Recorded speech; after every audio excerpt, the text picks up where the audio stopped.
Buenas tardes, bienvenidos al Ateneo. Estamos encantados de coger aquí de nuevo a todos estos responsables de defensa. Y si yo solo les doy la bienvenida porque yo represento al Ateneo, el presidente no podía estar. Entonces, pues muchas gracias por su asistencia y Emiliano, te paso rápidamente. Bueno, gracias. Muchas gracias, Asun. Buenas tardes. Hoy vamos a ser más breves porque ya es el segundo día y entonces todo lo voy a decir yo. Eduardo me ha dejado a mí la palabra al 100%. Bueno, en estos días, estas semanas que hemos estado y que seguimos mirando todos hacia Oriente Medio, hacia Gaza, ahora o desde ayer con un poco más de esperanza, hemos dejado de mirar a la guerra que tenemos en nuestro territorio, hacia Ucrania. Sin duda alguna, si lo de Gaza empieza a ir bien adelante, vamos a volver a mirar en pocos días de nuevo hacia Ucrania, que ese sí que también lo tenemos en la puerta. Y es seguramente en lo que nos afecta a nosotros cada uno de nuestros días, seguramente sea más grave, a pesar de las circunstancias, que no le quito gravedad a la franja de Gaza. Para hablarnos de Ucrania, de la guerra de Ucrania o de la evolución de la guerra de Ucrania, hemos traído hoy de nuevo a un santanderino de toda la vida, que es el coronel Ignacio Fuentecobo, que nació aquí en el Paseo Pereda en 1961. Hoy en día, bueno, es coronel de artillería, diplomado de Estado Mayor. Solo doy 3 pinceladas en cuanto a su currículo relacionado con los temas de los que va a hablar. Diplomado de Estado Mayor, fue además profesor de estrategia en la Escuela de Guerra, en la Escuela de Estado Mayor durante 5 años. Graduado en el Colegio de Defensa de la OTAN de Roma. Luego estuvo de profesor otros 3 años más con asignaturas relacionadas con la estrategia. Finalmente tiene el máster en paz, seguridad y defensa y ejerció como profesor más de 10 años en otro máster llevando la asignatura de guerra y paz en el mundo contemporáneo en la Universidad San Pablo CEU. Es decir, lleva muchísimos años hablando de esto y estudiando esto. Además, estuvo destinado en el Estado Mayor Conjunto en Madrid, en la sección de estrategia, preparando los planes estratégicos de las Fuerzas Armadas de Defensa. Y actualmente es analista principal en el Instituto Español de Estudios Estratégicos, que es uno de los motivos por los cuales está continuamente dando conferencias, charlas, participando en seminarios sobre asuntos de este tipo, de estrategia. Además, en cuanto a su parte como redactor, como escritor, ha participado en la confección de numerosos cuadernos de estrategia, que son documentos que se emiten en defensa o que en las Fuerzas Armadas, donde se analizan los conflictos y la evolución de los conflictos. Ha publicado más de 150 artículos, ponencias, trabajos, etcétera, en publicaciones españolas, extranjeras. Tiene varios premios de defensa y del Ejército de Tierra. Y finalmente es académico correspondiente de la Academia de las Ciencias y las Artes de España. No me equivoco, sobre todo porque fue mi profesor en la Escuela de Estado Mayor, no me equivoco si digo que seguramente sea uno de los oficiales que tenemos en las Fuerzas Armadas con mejor preparación en relación con estos asuntos. Y hoy, además, para hablar de este tema, nos aporta un plus, y es que estuvo en el mes de febrero en Kiev, en Ucrania, invitado por autoridades ucranianas para conocer de primera mano el conflicto. Y de los detalles de aquel viaje ya los cuenta él, que yo no me meto. Mi coronel, el estrado es tuyo.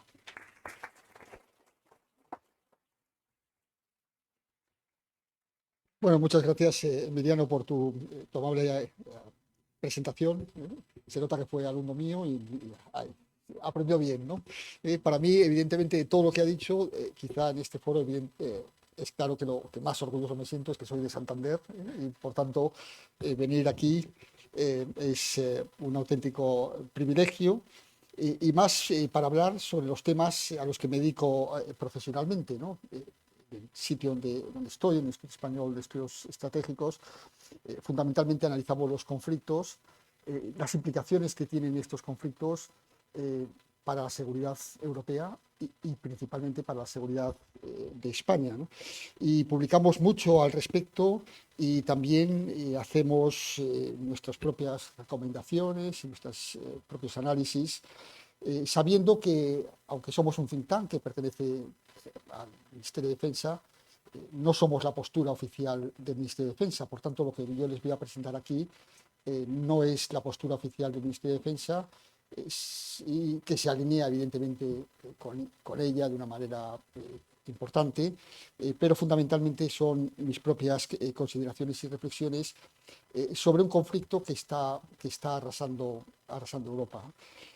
Hoy veíamos, hace un rato veía la televisión, la alegría de que parece que se haya un tipo de alto el fuego en Gaza. Ojalá también se consiga en Ucrania, que vaya para el cuarto año de guerra, el próximo mes de febrero, sin en estos momentos ninguna perspectiva razonable de paz. Por tanto, nos encontramos ante un drama que se está viviendo en Europa, que está afectando a muchísima gente, a muchos países, pero sobre todo a la población ucraniana, que es la que más lo sufre. Como ha comentado el delegado, yo sí tuve ocasión de estar allí en el mes de febrero y ver directamente la guerra en Kiev, los drones rusos, los soldados heridos que van y vienen del frente, las madres pidiendo por sus hijos, las banderas colocadas por las calles, etcétera, y los bombardeos directos sobre la propia ciudad y sobre su infraestructura y su población, ¿no? Y evidentemente eso es algo que nos gustaría conseguir que nunca llegue a nuestro territorio. Estamos a 3.000 kilómetros de Ucrania, pero somos parte de Europa y por tanto estamos afectados por lo que ocurre en Europa de una manera directa. Las decisiones se toman a nivel europeo, o bien en el ámbito de la Unión Europea o bien en el ámbito de la OTAN, y por tanto todo lo que se tome, aunque pensemos que estamos muy lejos de estos escenarios, al final estamos muy cerca. Porque la frontera entre la guerra y la paz muchas veces es una pequeña línea en el terreno que separa a unos países del otro, y cuando la cruzas te das cuenta de lo que es estar en un país en guerra. Como es un drama, pues yo lo voy a presentar como tal. Y vamos a ver la guerra de Ucrania en 3 actos, y luego un pequeño desenlace, un epílogo, que me parece para hacerlo más llevadero y más atractivo. Y también les presentaré muchas imágenes y muchos datos para que ustedes puedan entender lo que está pasando allí. Quizá el primero de los actos es presentar el escenario, ¿no? que es Ucrania, que es el país donde se está desarrollando la guerra. Es un país o un estado absolutamente complejo. Tenemos una idea homogénea del país, pero no lo es.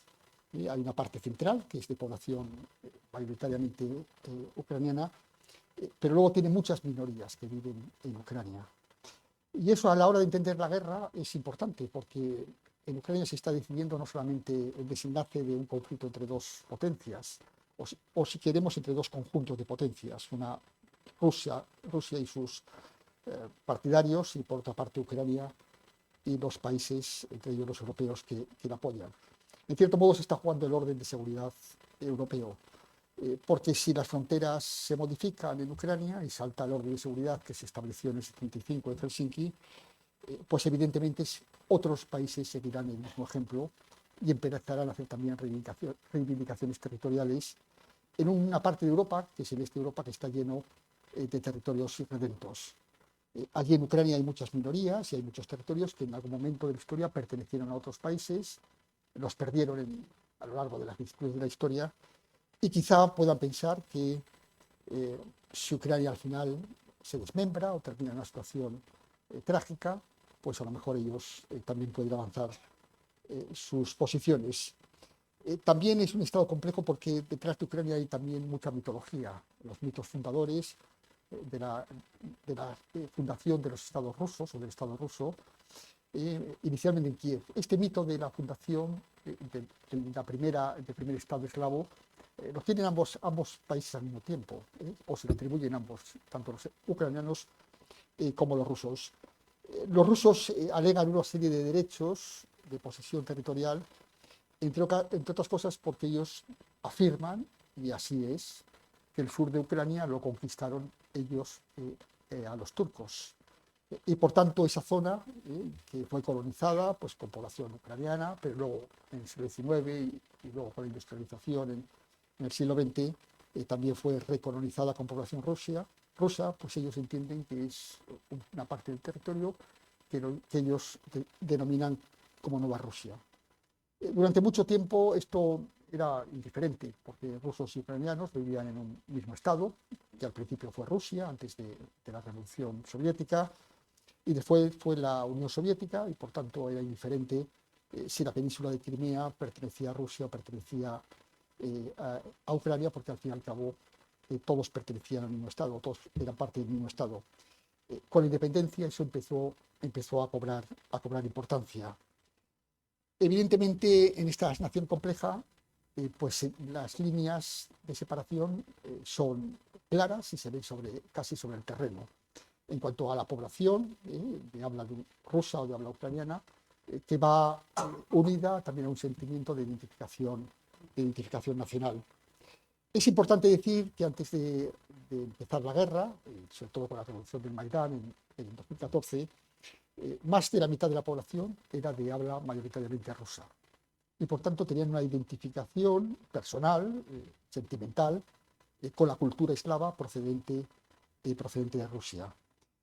Las guerras cambian las ecuaciones de los estados y evidentemente una parte de esa población o bien pasó a Rusia o bien olvidó o dejó atrás su identidad rusa, de tal forma que hoy, pero también estamos en un espacio de guerra, en un entorno de guerra, donde las identidades se ocultan, el número de población de habla rusa ha disminuido poderosamente.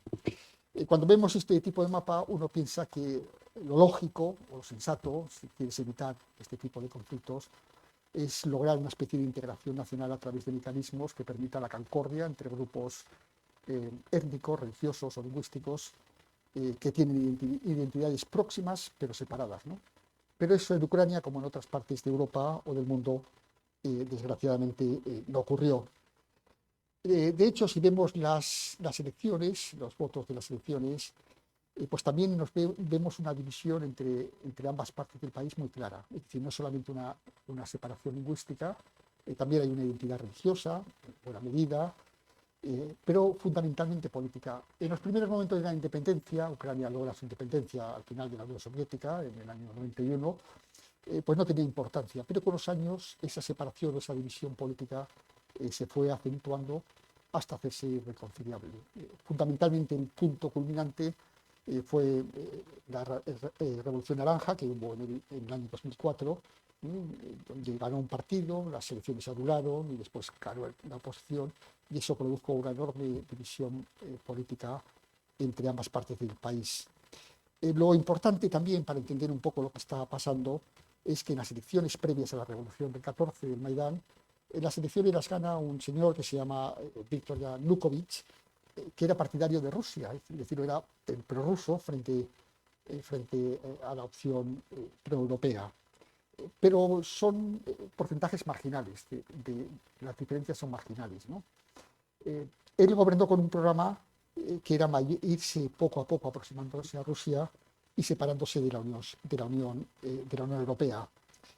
Quizá también para entender Ucrania hay que comprender la demografía y para entender también la guerra. Ahora hablaremos cómo afecta la demografía a la guerra, porque dispondré de algunos datos, de algunos escenarios de guerra.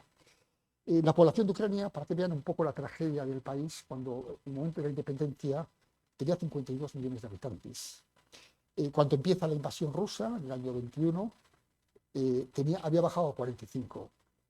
Hoy tiene 39 millones de habitantes. Pero este dato también es un poco engañoso, porque hay 10 millones de ucranianos que o bien viven en la península de Crimea o bien viven en los territorios ocupados o administrados por Rusia. Es decir, la población de Ucrania apenas llega a los 28 o 29 millones de habitantes. En poco más de 3 décadas, Ucrania ha perdido la mitad de su población. ¿Cómo se recupera eso? Además, con los índices de natalidad que son absolutamente desastrosos, ¿no? Prácticamente no nacen niños en esta época de guerra en Ucrania. Lo que han intentado es lo que hacen normalmente las naciones en guerra. Cogen a la población que puede garantizar la supervivencia del país, que son fundamentalmente las mujeres y los niños, y los mandan al extranjero. 7 millones de ucranianos fuera del país, la mayor parte de Europa, pero también una parte, con esa afinidad a Rusia, se fueron también en dirección contraria.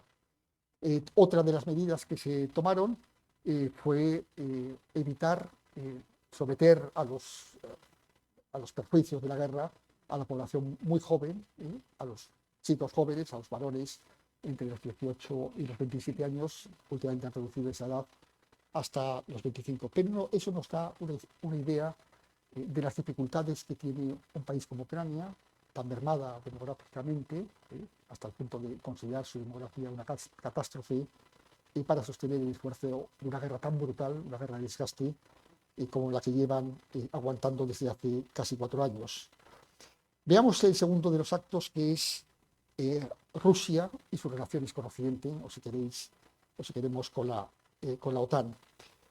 Podríamos decir aquí, como los cuentos érase una vez, siempre se habla lo mal, lo difícil que es tratar con Rusia. Durante muchos años los europeos nos entendimos, por lo menos en el ámbito atlántico, relativamente bien con los rusos. Desde el final de la Guerra Fría, incluso la última década del siglo XX y los primeros años del siglo XXI, hubo unas relaciones relativamente cordiales con los rusos. En el marco de esas relaciones, por ejemplo, se firmaron algunos acuerdos muy importantes, como el acuerdo sobre fuerzas armadas convencionales en Europa, que lo que hacía era reducir los niveles de tropas a ambos lados de las fronteras. Si hay pocos soldados, pues es difícil que te invadan porque no tienes fuerza para hacerlo, ¿no? O el acuerdo de cielos abiertos que permitía sobrevolar casi sin notificación a los aviones rusos territorio de la OTAN y viceversa, y tomar fotografías, etcétera, y por tanto ver si había concentraciones de fuerzas o intenciones agresivas, ¿no? Incluso en el marco de estas relaciones se firmaron los famosos acuerdos, el Memorándum de Bucarest de 1994, que supuso la destrucción de las armas nucleares de Ucrania. Incluso, además, como dicen los catalanes, se diseñó, se creó un Consejo OTAN-Rusia que funcionó aceptablemente bien para solucionar cualquier problema y para crear medidas de confianza y mejorar las relaciones entre la OTAN y Rusia. Yo puedo decir a título personal que en el marco de este Consejo OTAN-Rusia, con una delegación de la OTAN, yo estuve en Moscú en el año 2005 en el Kremlin hablando con sus autoridades y se podía en aquel momento hablar con ellos. ¿Cuándo empezó a torcerse la cosa? Pues quizá con las ampliaciones, con las ampliaciones de la OTAN a partir del año 1999. En principio la OTAN no pensaba expandirse cuando termina la Guerra Fría. Lo que crea es un programa que llamó el Partenariado para la Paz, que era de ayuda a todos aquellos países que salían de la órbita soviética a permitirles transiciones suaves para acomodar sus regímenes políticos a los regímenes occidentales y también para acomodar sus fuerzas armadas a los parámetros de los países democráticos. Lo que pasa es que una serie de estos países empezaron a pedir más. Dijeron, con eso no nos conformamos. Queremos también garantías de seguridad por parte de la Alianza Atlántica. Y la Alianza Atlántica se las dio. En principio se las dio a 3 países que no eran muy disputados. Eran Hungría, eran Chequia y eran Polonia. ¿Por qué? Pues porque estos eran los países que habían liderado las revoluciones antisoviéticas en la época de la Guerra Fría. Y estos 3 países entran en el año 99 en la Alianza Atlántica. El mismo año en que el presidente Vladimir Putin, pues llega al poder. Unos años más, en el año 2004, van a entrar 7 países, los 3 bálticos, Bulgaria y Rumanía, y luego 2 balcánicos, que son Eslovenia y Croacia. Y ahí ya el señor Putin protesta, entre otras cosas porque ve a la Alianza Atlántica, a través de los países bálticos, llegar a sus fronteras. Y dentro de la geopolítica rusa, desde la época de la fundación del Estado ruso, en la parte occidental siempre han tenido como premisa crear zonas de amortiguamiento, lo que se llaman estados tapones, para evitar el contacto con potencias occidentales con las que podían tener diferencias políticas o territoriales.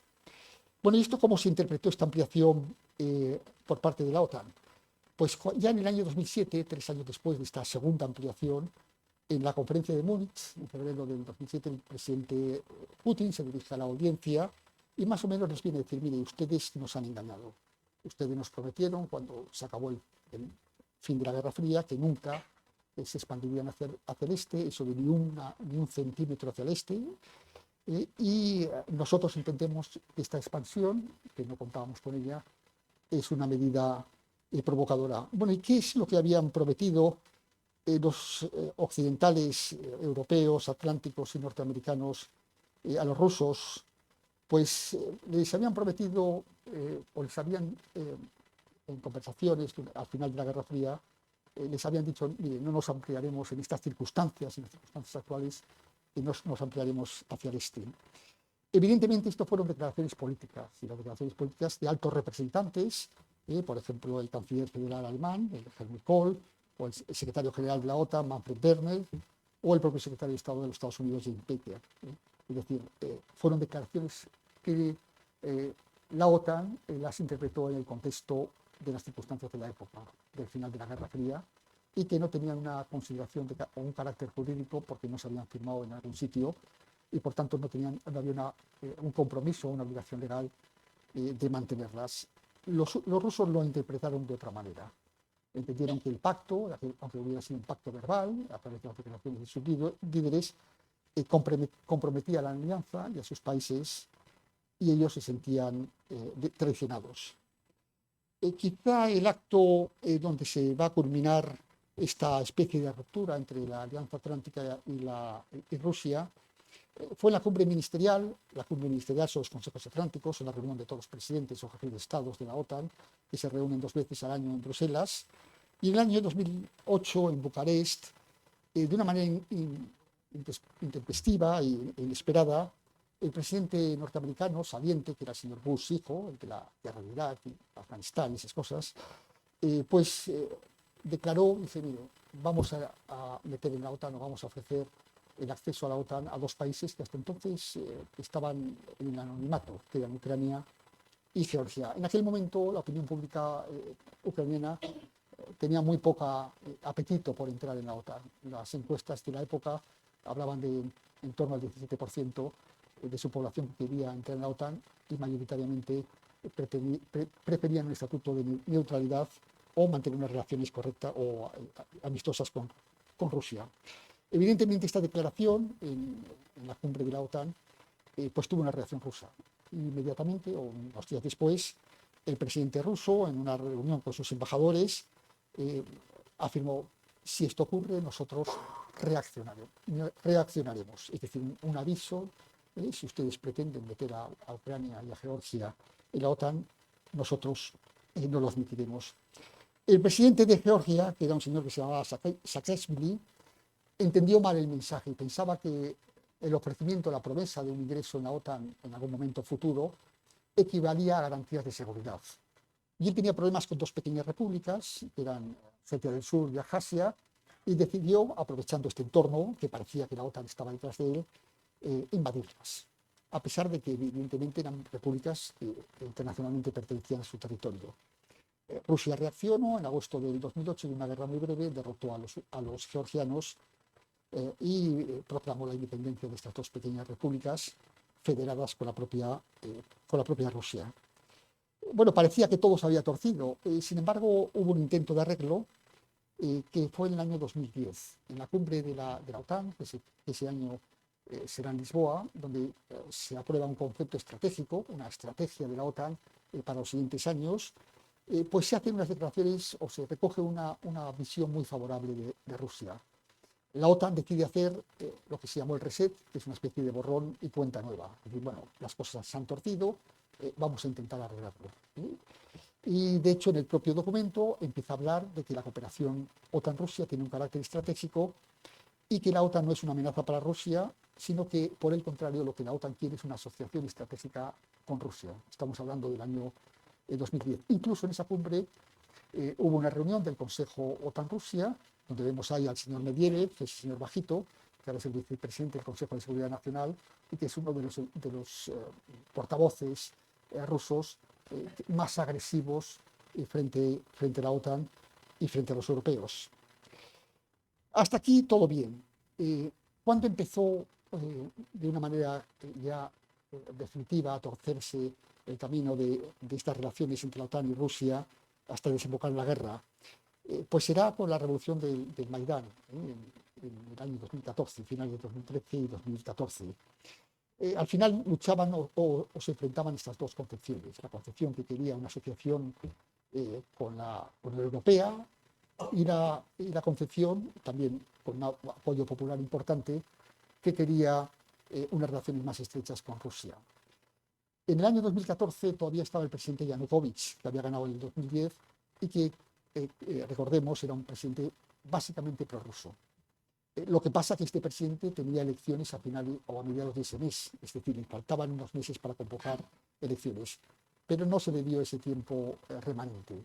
Empezaron los disturbios, la revolución en Kiev, y al final el presidente fue depuesto y sustituido por un gobierno visceralmente antirruso.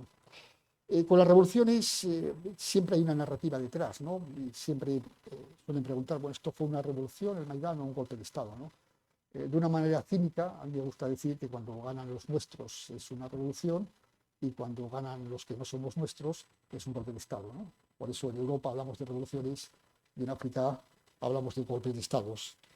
La realidad es que a partir de ahí toda la parte este, una parte importante de los territorios del este se rebelaron contra el gobierno central de Kiev, que salió de la revolución del Maidán. Aparecieron también los famosos hombrecillos verdes, el apoyo indirecto por parte de Rusia, en medio de una especie de guerra híbrida, y los rusos de una manera casi automática incorporaron en la República de Crimea, donde la población tenía una inclinación muy importante desde el punto de vista político, ideológico y cultural con Rusia, y lo cual confirmaron también a través de un referéndum. En la parte oriental de Ucrania la situación fue más compleja, porque aquellas provincias que eran el núcleo duro de lo que los rusos llamaban la Nueva Rusia, que era la región del Donbass, que era la parte más rica, más industrializada, más próspera de Ucrania, una parte importante de la población se levantó contra las autoridades de Kiev y otra parte permaneció leal a las mismas. Por tanto, durante unos años, desde el 2014 hasta el 2022, hubo una especie de guerra civil, una guerra larvada, encubierta, que apenas tuvo importancia o consecuencias o impacto en la opinión pública europea, pero que costó casi 15.000 muertos, ¿no? De los cuales la tercera parte, o algo más de la tercera parte, eran población civil. Es decir, antes de la invasión rusa ya teníamos una parte del territorio ucraniano que estaba en situación de guerra. Para la OTAN también supuso un reactivo.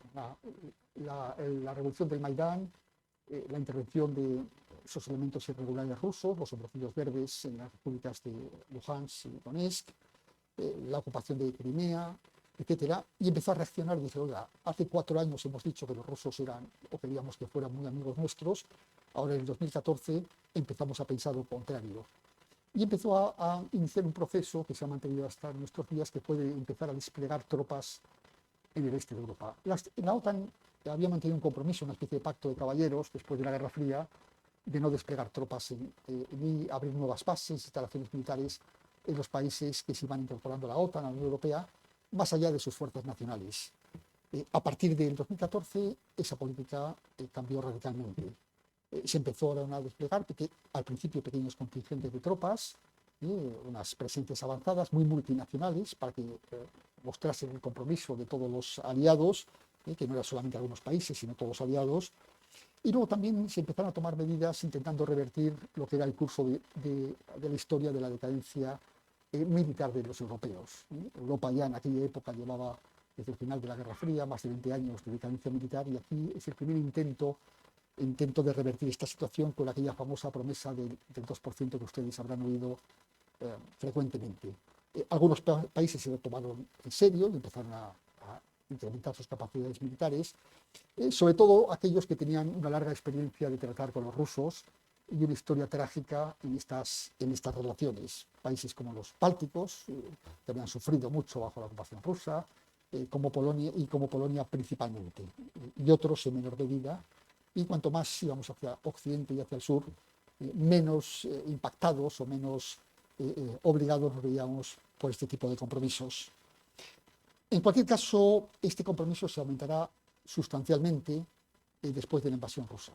Después de la invasión rusa, en vez de desplegar pequeños grupos de soldados, llamaron grupos de batalla, se empezó a incrementar esos grupos hasta entidades ya considerables, hasta el punto de que hoy hay 8 agrupaciones, unidades ya importantes de tropas, desplegados en todos los países de la OTAN, desplegados en todos los países del este de Europa, desde Estonia hasta Bulgaria.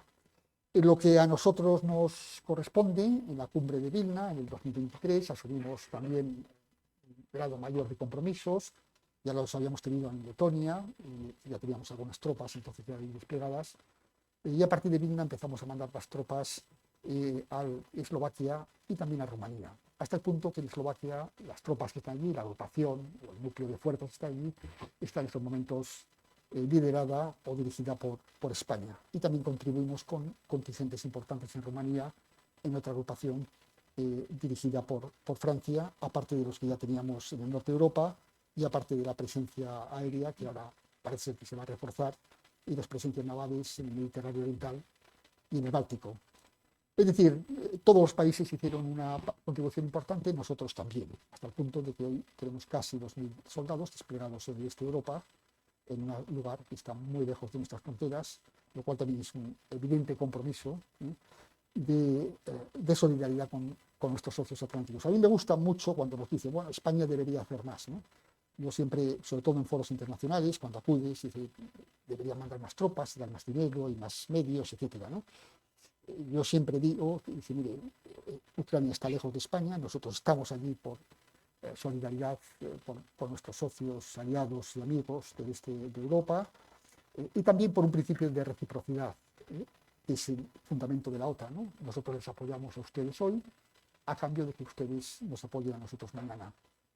Habrá que ver si el día de mañana, si necesitamos el apoyo de nuestros socios, realmente también lo recibiremos en la misma medida que lo estamos dando nosotros. Pero ese es un interrogante distinto.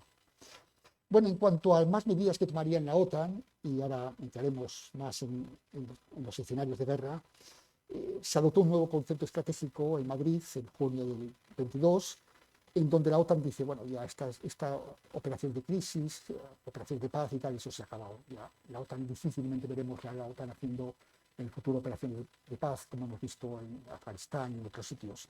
La defensa colectiva vuelve a ser el fundamento de la OTAN, y quizá todavía más importante es la declaración de que la Federación Rusa es el enemigo directo de la OTAN. Los rusos también dicen lo mismo en su concepto de política exterior, también aprobado en estas fechas. Es decir, tanto Alianza Atlántica como los rusos se consideran, o los consideramos enemigos unos de los otros. Quizá como coletilla decir que en este concepto estratégico se introduce la idea de China por primera vez, pero a China no se la declara ningún enemigo. Lo digo porque oímos muchas manifestaciones de China como enemigo, etcétera, ¿no? Simplemente se la considera como un desafío estratégico, lo cual es evidente. También se aprobarán nuevos modelos de fuerzas, la idea de que se necesitan más tropas, es decir, las tropas que hay en Europa son insuficientes para contener a la OTAN, a través de una serie de medidas progresivas de escalonamiento, de tal forma que la OTAN prevé o tiene pensado en sus planes de operaciones llegar hasta los 800.000 soldados, si fueran precisos, en un plazo inferior a los 6 meses. Llevar tropas no es fácil, y más en países como los nuestros, donde el alistamiento es una cuestión realmente complicada, ¿no? Igualmente se decide la ampliación a requerimiento de estos países de Suecia y Finlandia. Y esto nos demuestra un poco la inquietud o el temor de los países del este y del norte hacia la amenaza rusa, ¿no? Que quizá en España no lo percibamos de una manera tan directa, ¿no? Pensemos que Finlandia había sido un país neutral desde el final de la Segunda Guerra Mundial y no le había ido nada mal. Era un país, o es un país muy rico, Y lo mismo podríamos decir de Suecia, que llevaba más de 2 siglos desde las guerras napoleónicas siendo un país neutral, ¿no? Este temor en su propia sociedad y en sus élites políticas y militares hicieron cambiar una concepción que había sido la tradicional de estos países durante décadas. Entramos en el tercero de los actos, que es la guerra. Cómo se está desarrollando la guerra, qué está pasando en los campos de batalla. Quizá partiría de un hito para entender la guerra, que es la cumbre ministerial de la OTAN de junio del 2021. En esa cumbre a mí me cogió en Roma, estaba yo de profesor en el Colegio de Defensa de la OTAN, y en la declaración final el presidente Biden salió diciendo que Ucrania se convertiría en miembro de la alianza y que Rusia no tenía nada que decir. Claro, esa era la visión de la OTAN. Desde el punto de vista ruso lo entendieron de otra manera. A partir de este momento, cualquier analista avezado y que entendiera la situación en el este de Europa comprendió que la guerra era inevitable. Y más cuando las tropas empezaron a acumularse en el este de Europa, en las fronteras de Ucrania. Hay un libro muy interesante de Peter Paret que se llama Creadores de la Estrategia Moderna, en su versión en castellano, Makers of Modern Strategy, y hay un capítulo de la Primera Guerra Mundial que a mí me ha hecho reflexionar muchas veces. Es un momento en que el emperador alemán le pregunta a su jefe de Estado Mayor, cuando las tropas empiezan a movilizarse, etcétera, y le dice que era el general Moltke, el joven, y dice, oiga, general, no podemos hacer otra cosa que ir a la guerra. Y el general dice, majestad, tal como está la cosa, no podemos hacer otra cosa. Y Alemania y toda Europa Central, los países y toda Europa fue a la guerra. Quizás interesante porque las guerras no se deciden democráticamente, no hay plebiscitos para decir si vamos a la guerra, no. Muchas veces son por incidentes inesperados, ¿no? Alguien mata a un archiduque en una ciudad balcánica y toda Europa termina en guerra, ¿no? O alguien cruza inapropiadamente o derriba un avión o ataca un barco o lanza drones a los lugares inesperados, ¿no? Bueno, pues ¿cómo se ha ido desarrollando la guerra? En principio la invasión rusa. Siempre hablábamos, sobre todo en esos años, del desastre de la invasión rusa, ¿no? Evidentemente los rusos no pensaron una invasión militar en sentido tradicional, más bien lo que pensaban era un golpe de Estado militar. Y de hecho un mes antes, esto fue en febrero, el mes de enero ya lo habían ensayado en Kazajistán. Ellos hicieron una operación parecida a la que harían en Ucrania en febrero, en apoyo del presidente kazajo, no para derribarlo, sino para apoyarlo frente a una revolución popular en su propio país. Y por tanto, la forma rusa de hacer los golpes de Estado es lanzar una serie de tropas muy avanzadas sobre la capital, ocupar el gobierno, después ocupar la capital y de una manera consecuente, en el momento que el país está descabezado, pues de una manera cómoda, por las carreteras y por los caminos, ocupando el territorio. Evidentemente eso no ocurrió, entre otras cosas, porque cuando llegaron las primeras tropas, los primeros helicópteros al aeropuerto de Kiev, pues los ucranianos les estaban esperando, pudieron reaccionar a tiempo y los rechazaron. Y con lo cual no pudieron acabar con la presidencia, con el gobierno ucraniano, descabezar a las élites o a la dirección del país y ocupar cómodamente el país. Ucrania reaccionó, sus fuerzas armadas reaccionaron y los rusos fueron rechazados. Tengo que decir que en los años anteriores el ejército ucraniano había sufrido un proceso transformacional o de mejora absolutamente espectacular, ¿no? Se le había ayudado mucho en la mejora de sus capacidades y de sus medios, ¿no? Yo recuerdo en mis tiempos en la OTAN, en Roma, el programa de cooperación que teníamos con Ucrania, en la cual periódicamente iban asesores de la OTAN a Kiev para cursos y para seminarios, y también con cierta frecuencia venían cuadros de mando ucranianos a Roma también para formarse. Evidentemente, cuando llegaron los rusos, pues el ejército ucraniano del 2022 no era el mismo al que se habían enfrentado o que habían tenido que sufrir la revolución del Maidán. De hecho, los ucranianos operativamente funcionaron muy bien. Expulsaron a los rusos en toda la parte norte del país, mientras que en la parte del Donbass, que la población era rusófona y tenía inclinaciones importantes hacia Rusia, pudieron ocupar casi el 20% del país, pero no para nada lo que pretendían de ocupar la capital de Kiev o por lo menos llegar hasta el río Dnieper y ocupar todo el este del país. Cuando los rusos vieron que no podían dar un golpe de Estado y ocupar fácilmente el país y que se les venía una guerra encima, pues aceptaron el primer intento de conversaciones de paz, un acuerdo de paz en Estambul en marzo del 2022, o sea, 20 días después de la invasión. ¿Qué pasó en Estambul? Pues en Estambul el presidente Putin, el presidente ruso, lo que le ofrece a su contraparte ucraniana es un acuerdo que más o menos viene a decir lo siguiente: mire, Crimea es nuestro, nos lo quedamos, el Donbass lo negociaremos el día de mañana, será como sea, y lo que les exigimos a ustedes es un compromiso de que no entrarán en la OTAN y que nunca habrá tropas de la OTAN dentro del territorio ucraniano. En aquellas conversaciones apareció el señor Boris Johnson, que era el primer ministro británico, al cual nadie había invitado, y pues saboteó las conversaciones, rompió las conversaciones con afirmaciones tajantes, diciendo que con Putin no se debe negociar porque es un criminal de guerra y lo que hay que es presionarlo y, si es posible, juzgarlos. Y también dos ideas: nunca aceptarían un acuerdo entre Rusia y Ucrania que no fuera la restitución de las fronteras de 2014, y quizá también más importante y más trágico para Ucrania, apoyarían a Ucrania las potencias occidentales, empezando por los americanos y la OTAN, apoyarían a Ucrania con todos los medios y todas las capacidades necesarias hasta la victoria final. Es el famoso whatever it takes que hemos oído tantas veces en las declaraciones de los líderes europeos y atlánticos. Bueno, esos momentos fueron unos tiempos de euforia para los ucranianos, bien preparados, bien armados, bien adiestrados, bien integrados, con buenos mandos. Fueron capaces de rechazar a los rusos en la parte oriental, en la provincia de Kharkov, bastante, recuperaron casi toda la provincia de Kharkov, y luego en la zona sur, en la desembocadura del Dnieper, expulsaron a los rusos hasta el río Dnieper. Los rusos cruzaron en el invierno del 22, cruzaron el río en condiciones muy difíciles y se atrincheraron en la otra orilla. Claro, la pregunta básica es, bueno, ¿por qué no continuaron los ucranianos más allá? Si ya los estaban empujando, ¿por qué no continuaron hasta expulsarlos totalmente del Donbass?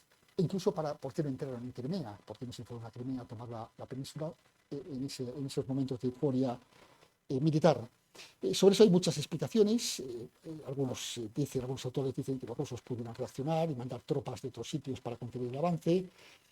También hay otros que dicen que los ucranianos perdieron el impulso ofensivo y habían llegado a lo que Clausewitz llama el punto culminante, es decir, ya no tenían más tropas para seguir avanzando. Y luego, con los años, nos hemos enterado también, sobre todo a partir de la prensa norteamericana, de que también había unas amenazas muy serias por parte del presidente ruso sobre Ucrania y sobre los líderes occidentales, de si cruzan el Dnieper los ucranianos y avanzan sobre Crimea, utilizaremos las armas nucleares. Incluso algunas revistas, algunos medios muy especializados estimaban esta posibilidad por encima del 50%. Y eso es importante, porque la guerra de Ucrania no es una guerra, digamos, clásica, convencional, al estilo histórico, como ha ocurrido en otros momentos de la historia. La Primera, la Segunda Guerra Mundial también fueron guerras terribles. Es una guerra que hay que entenderla en un entorno nuclear. Es una guerra de una potencia no nuclear contra otra potencia nuclear. Y la historia no nos ha mostrado ningún ejemplo en donde se puede, o demuestre que se puede derrotar a una potencia nuclear, porque al final tiene siempre el arma de la última razón. De hecho, en mi opinión, si no hubiera sido así, si no hubiera habido armas nucleares, muy posiblemente el apoyo a Ucrania habría sido mucho más intenso, incluso con intervención militar mucho más directo, y muy posiblemente Rusia habría sido derrotada. Las armas nucleares siempre ha sido el elefante de la cacharrería, que evitó o que definió esas famosas líneas rojas que se fueron cruzando una tras otra, pero que siempre a la hora de cruzarlas se tenía en mente la posibilidad o el temor a hacer empleo de las armas nucleares. Algunos líderes dicen que eso es una especie de fanfarronada, pero hablar en entornos nucleares y pensar que todos son fanfarronadas, pues en muchos escenarios políticos, militares y sobre todo sociales de nuestras sociedades, pues causa no solo preocupación, sino también temor. A partir de ese momento, por esas victorias ucranianas del año 22, en la primavera del 23 Ucrania preparó una gran ofensiva, una ofensiva clásica, como la batalla de Kursk de la Segunda Guerra Mundial. Concentró 300.000 soldados para lanzar esa ofensiva, y los rusos aprovecharon esos meses también para protegerse, para defenderse en la frontera del Donbass, en un territorio que ellos controlaban. Se ha analizado mucho esta ofensiva. Los ucranianos intentaban llegar al mar por Melitopol y por Berdyansk, pero la realidad es que la ofensiva fue un fracaso. Los rusos tuvieron tiempo para protegerse y para defenderse y atrincherarse, y como sabemos de las guerras mundiales, los rusos son muy buenos en las batallas defensivas, porque las han practicado a lo largo de su historia. De hecho, los ucranianos no lograron romper ni siquiera las primeras líneas de la defensa rusa. Alguna vez he preguntado a algunos colegas ucranianos en algunos entornos por qué lanzaron esa ofensiva. Y en aquellos momentos, en el año 2023, que nosotros con mis colegas lo discutíamos mucho, porque se hablaba ya mucho de la ofensiva ucraniana, era muy inminente, y siempre nos parecía un poco descabellada, un poco irreal. Sobre todo porque si tú atacas con 300.000 soldados y tienes enfrente defendiendo 400.000 rusos, o eres Napoleón o tienes el arma mágica de la victoria, o es muy difícil que puedas lograr una penetración o romper el frente de una manera decisiva. La mejor explicación que yo he encontrado, hablando con mucha gente, incluso con ucranianos, nos obligaron a hacer este ataque. Teníamos que hacer una demostración de que teníamos la iniciativa y que podíamos atacar a las posiciones rusas. Aquí Ucrania perdió, en mi opinión, el impulso ofensivo y también la capacidad de liderar el ritmo de la guerra. Y a partir de este momento, todas las batallas serán por iniciativa rusa, o casi todas hasta nuestros días. En los años siguientes habrá una batalla brutal en Bakhmut en el año 23 y el año 24, el año pasado, otra parecida en Avdiivka. Aquí hay una diferencia importante, porque claro, en la guerra los ejércitos aprenden. No es lo mismo el ejército que empieza una guerra que el ejército que lo termina. El ejército que empieza una guerra comete muchos errores, y el ejército que termina una guerra, que está lleno de veteranos y supervivientes, etcétera, suelen ser ejércitos magníficos. Y en Ucrania ambos ejércitos, que llevan ya casi 4 años de guerra, son ahora mismo herramientas militares magníficas, los ucranianos y los rusos. En Bakhmut, en el 23, los rusos lanzaron una batalla, lanzaron un asalto sobre la ciudad, y lo hicieron a través de asaltos en masa, de lo que llamaban carne de cañón, la picadora de carne, llamaron a Bakhmut. En cierto modo había también una intención política de eliminar o de acabar con aquellos mercenarios del grupo Wagner, que se habían mostrado bastante hostiles a las posiciones del presidente ruso, Putin. Putin los mandó a Bakhmut, y allí una parte muy importante de ellos murieron en la batalla, ¿no? En Avdiivka, un año después, los rusos aprendieron a hacer las batallas. En vez de asaltos frontales, lo que hicieron fue maniobrar. Hicieron envolvimientos sobre la ciudad, envolvimientos por el sur y envolvimientos por el norte. También utilizaron los túneles internos de la ciudad, los gasoductos y las comunicaciones, las cañerías suficientemente amplias para penetrar por el interior y aparecer en la retaguardia de Avdiivka. De tal forma que si Bakhmut fue una carnicería para Rusia, Avdiivka no lo fue, o por lo menos fue en términos equivalentes para Rusia como para Ucrania. Esto es importante porque cuando se hablan de números y de bajas, en mi opinión, en la primera parte de la guerra Rusia sufre mucho más, tiene un número de bajas muy elevado, pero poco a poco se van compensando los números de bajas, de tal manera que a día de hoy muy posiblemente el número de bajas sea equivalente por ambas partes, y es posible incluso que los números sean perjudiciales para Ucrania. Después de Avdiivka, los ucranianos, el verano del año pasado, no este, sino en agosto, nos sorprendieron, porque lanzaron un ataque inesperado fuera de las fronteras del Donbass, o sea, fuera del territorio ocupado por Rusia, y en un territorio donde prácticamente no había guarnición, aquí en Kursk, lanzaron un ataque y ocuparon una zona del territorio ruso. Para Rusia evidentemente fue humillante, porque nadie había ocupado territorio ruso desde la Segunda Guerra Mundial, las tropas alemanas de Hitler. Y lo que pensaban, aparte de que fue un éxito diplomático y propagandístico muy importante y para una Ucrania que necesitaba elevar la moral de sus tropas y de su población civil, los rusos decidieron tomarse esa batalla con calma. Los ucranianos pensaban que para evitar esta penetración aquí en Kursk, que avanzaron bastante, iban a desplegar, iban a llevar tropas de otro sitio, iban a aliviar otros frentes por donde los rusos poco a poco estaban avanzando. Pero los rusos no hicieron eso. Lo que hicieron fue traer tropas del norte, del Ártico y de la zona de San Petersburgo, rodearon la ciudad, empezaron poco a poco a atacar la ciudad y en marzo de este año acabaron con el saliente o la bolsa de Kursk. Acabaron tanto, incluso entraron en territorio ucraniano y empezaron a ocupar algunas posiciones ya en el propio territorio ucraniano en la provincia de Sumy.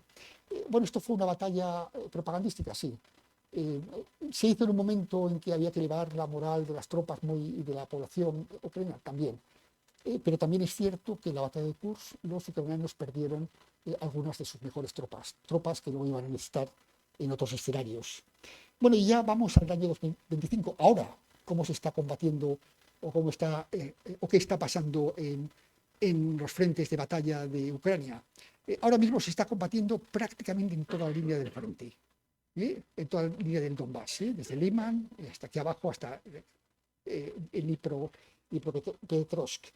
La zona principal de combate es aquí, la zona de Pokrovsk. Este es el cerrojo de todas estas ciudades, que es lo que llaman el cinturón de hierro o el cinturón de ciudades defensivas, que indican o que fijan la capacidad de Ucrania de evitar que los rusos entren al interior del país. ¿Por qué? Porque normalmente en las guerras convencionales los ejércitos se defienden en las ciudades y maniobran en los espacios abiertos.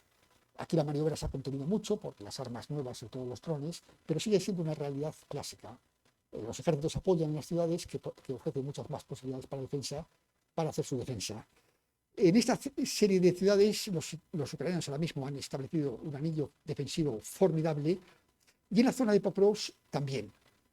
En esta zona de Pokrovsk, desde julio de este año, se está desarrollando una batalla brutal, que nuestra prensa apenas lo menciona porque estamos fijos en otras cosas y en la mundanalidad de nuestra sociedad española, pero ahora mismo se está combatiendo muy fuerte en Pokrovsk. Los rusos están atacando por el sur y por el norte, tratando de envolver la ciudad y ocuparla. Si Pokrovsk cae, se podrán ir hacia la retaguardia de este anillo, cortar la línea de comunicación, hacer caer todo este anillo y ya tendrán el camino libre hacia el río Dnieper para cortar Ucrania en dos.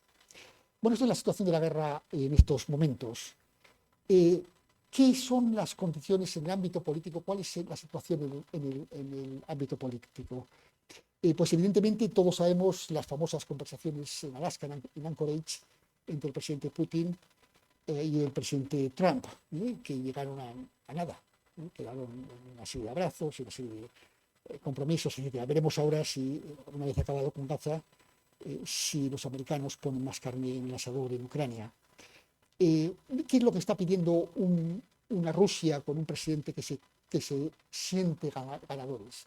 Porque en este tipo de guerras, unas guerras tan brutales son guerras de desgaste, son lo que los anglosajones llaman guerras de atrición. Y en las guerras de atrición siempre gana el que pone el último soldado en el campo de batalla, aunque todos los demás estén muertos. Evidentemente, en este tipo de guerras, Rusia tiene más soldados y tiene más capacidades, medios que Ucrania. Ucrania lo está haciendo muy bien, de una manera muy inteligente, y está intentando compensar esta disminución o menor número de combatientes y de medios con una mayor utilización de la tecnología, fundamentalmente de los medios de los drones y de la inteligencia artificial. Tratar de predecir a través de la inteligencia artificial cómo se va a comportar el enemigo. Yo tuve ocasión de ver su sistema de inteligencia artificial en Ucrania, una plataforma que llaman ellos plataforma Delta, donde van integrando toda la información que nos viene de los drones, de los observadores, de los satélites, etcétera, y hacerse una especie de composición, una especie de imagen fiel de lo que está pasando en los campos de batalla. En cierto modo, podríamos decir que hoy en día Ucrania nos está demostrando cómo en la famosa niebla de la guerra, eso de no ver qué es lo que está pasando al otro lado de la colina que decía Liebel Hart, pues ha desaparecido. Hoy los ejércitos pueden ver a través de la niebla de la guerra, y además la inteligencia artificial te permite no solamente ver lo que está pasando, sino entender el comportamiento del enemigo y anticiparse a sus maniobras. Antes lo hacían o lo intentaban hacer de una manera muy competente estados mayores muy profesionales, con gente muy cualificada, etc. Hoy en día los elementos de la inteligencia artificial permiten acumular mucha mayor cantidad de información y compensar esa desventaja numérica que tiene Ucrania. En general, las condiciones de Putin son relativamente sencillas. Él quiere Crimea para él, no va a renunciar a Crimea nunca. Sobre la parte del Donbass tampoco, porque entre otras cosas también es una tradición de las guerras que ningún Estado abandona un territorio que ha ocupado o que ha conquistado con la sangre de sus soldados. Y Rusia ha derramado mucha sangre allí. Será difícil que pueda abandonar ese territorio en una mesa de conversaciones, salvo que se lo obligue por la fuerza. También algunas provincias del sur, de Zaporilla y Jersón, es decir, toda esa línea defensiva de lo que ellos, o sea, zona defensiva de lo que ellos llamaban la nueva Rusia, y luego las condiciones políticas de no ingreso de Ucrania en la OTAN. Eso está casi garantizado, porque la cumbre de La Haya, hace unas semanas, ya el presidente Trump dijo que Ucrania no entraría en la OTAN. En cierto modo, permite una reflexión amarga, ¿no? Porque al fin y al cabo, toda la guerra, o detrás de la guerra, el pretexto fundamental era el derecho de Ucrania a decidir en qué alianzas quería integrarse, fundamentalmente en la OTAN. Después de 4 años, resulta que con todo lo que ha sufrido Ucrania, este país, pues lo que le estamos diciendo es, ustedes en el futuro previsible, y el futuro previsible son décadas por delante, nunca entrarán en la OTAN. Evidentemente otras medidas adicionales del levantamiento de las sanciones, etcétera. Y los rusos sí que admitirían un alto el fuego, parece que admitirían un alto el fuego siempre en sus condiciones, que tuvieran las garantías y que esas garantías no fueran proporcionadas solamente por la OTAN, por la cual tiene una evidente desconfianza, sobre todo de los europeos y sobre todo de determinados estados europeos, sino también con otras garantías proporcionadas por otros estados de la comunidad internacional, fundamentalmente por China. Por ir avanzando, ¿cuál es el plan de lo que se está hablando ahora cuando habrán oído hablar ustedes de esa coalición, de los dispuestos, etcétera? Y es un plan que yo también oí en Ucrania y que también presenta muchas reticencias, ¿no? Desplegar tropas internacionales dentro de Ucrania. Evidentemente, la zona de contacto no se puede desplegar, porque si las colocas allí, si colocas tropas europeas, los rusos las van a atacar. Se habla en la zona del interior, incluido Odessa. Los rusos, los ucranianos, les encantaría que Odessa, toda esta parte que todavía tienen acceso al mar Negro, y que los rusos ambicionan, porque no olvidemos que Odessa es una de esas ciudades, igual que Sebastopol, que fundaron los rusos y poblaron con rusos, y hoy en día, sin embargo, es territorio ucraniano. Las aspiraciones rusas serían llegar, evidentemente, hasta Moldavia, hasta el Transnieper, la república que tiene aquí, de Transnistria, perdón, y poder cortar absolutamente el acceso al mar a Ucrania. Bueno, este plan es realista en estos momentos, no. ¿Por qué? Porque necesitas un alto el fuego. O sea, lo que no vas a hacer es meter tropas en el interior de Ucrania, porque si metes tropas europeas en el interior de Ucrania y los rusos lo atacan, pues supone que directamente entramos en guerra con Rusia, y eso nadie lo quiere. Necesitas un alto el fuego. Segundo, necesitas un volumen de tropas enorme. Yo lo que oí en Ucrania, cuando hablaba con algunos de sus representantes, era por encima de los 60.000 soldados. Estamos dispuestos a mandar 60.000 soldados mínimo a Ucrania. Pensemos que a nosotros nos podría tocar entre el 10 y el 15%. Vamos a mandar 6.000, 8.000 soldados españoles al interior de Ucrania. Es otro interrogante que habrá que resolver. En tercer lugar, porque los americanos ya han dicho que jamás enviarán ellos tropas a Ucrania, que es un problema de los europeos y de los europeos.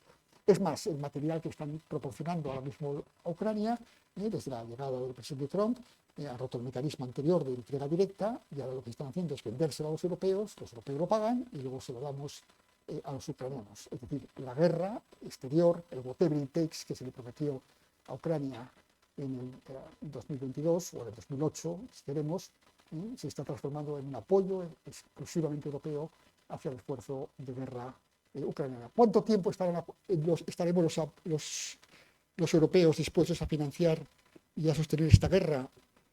Pues me lleva ya a la parte final, hacia las consecuencias de la guerra y algunas reflexiones que considero interesantes, por lo menos en este foro. La primera es una incertidumbre sobre el final. Todo dependerá de quién gana y quién pierde la guerra, ¿no? Nuestro gran temor es que Rusia gane la guerra, que al final consigan. Ahora mismo están atacando, y esto lo he sacado de hace unos días, están atacando en todo el frente, intentando romper por algún sitio. Y ustedes me dirán, ¿y por qué no concentran y atacan por un solo sitio? Lo que decían los clásicos, los estrategas clásicos, Líder Hart, con su corriente expansivo, ¿no? Rompemos y metemos tropas en el interior y nos vamos hacia la derecha y la izquierda, hacia la retaguardia del enemigo. Fundamentalmente por dos motivos. En primer lugar, porque es muy difícil concentrar tropas ahora mismo. En esa desaparición de la niebla de la guerra, cualquier concentración de tropas que se vea, directamente te la detectan y te la destruyen. YouTube está lleno de vídeos de tanques destruidos, elementos acorazados y mecanizados destruidos. Es muy difícil lograr una concentración de tropas. Y en segundo lugar, porque también es muy difícil romper el frente. Es decir, si tú no concentras tropas suficientes, romper el frente es muy complicado. ¿Qué es lo que se ha hecho? Pues cambiar el centro de gravedad del esfuerzo de la guerra. Ahora mismo el centro de gravedad no es el territorio, sino es el ejército ucraniano. A mí, en cierto modo, me recuerda a la batalla del Ebro de la Guerra Civil Española, ¿no? Cuando estuvieron durante 4 meses los nacionales y los republicanos viéndose las caras en la Sierra de Pandós y en otros sitios, y durante mucho tiempo nadie sabía quién iba a ganar la batalla. Pero lo que todo el mundo sabía es que lo que se estaba buscando en aquella batalla era destruir al ejército enemigo, no ocupar la Sierra de Pandós. En este tipo de guerras de atrición, lo que se está buscando es destruir al ejército ucraniano, y una vez que esté destruido, la ocupación del país será sencillo. La segunda reflexión es sobre la posibilidad de entrar en guerra. Aquí es un entorno paradisíaco, Santander, infeliz, ¿no? Pero en muchos países de Europa del Este, yo estuve en Bucarest hace 2 semanas hablando con muchos colegas de todos estos países, hay una cierta, más que preocupación, casi una paranoia hacia la amenaza rusa. Esa idea de que tarde o temprano se enfrentarán con Rusia. Y esa paranoia o esa percepción está también invadiendo a nuestras sociedades. La idea de que tarde o temprano pues la Alianza Atlántica, los países europeos, coaliciones de los dispuestos, o en el formato que queramos, tendremos que enfrentarnos a Rusia. Quizá también, y eso es importante, ponerlo de manifiesto, el interrogante nuclear, porque nosotros no tenemos armas nucleares y todas nuestras garantías nucleares vienen dadas por la protección que nos proporcionan nuestros socios norteamericanos. Los franceses tienen unas poquitas y los ingleses tienen unas poquitas, pero son para ellos. Nunca la han ofrecido para protegernos a nosotros. Y yo también dudo que jamás Francia o Inglaterra esté dispuesto a sacrificar París o Londres por Madrid o Roma.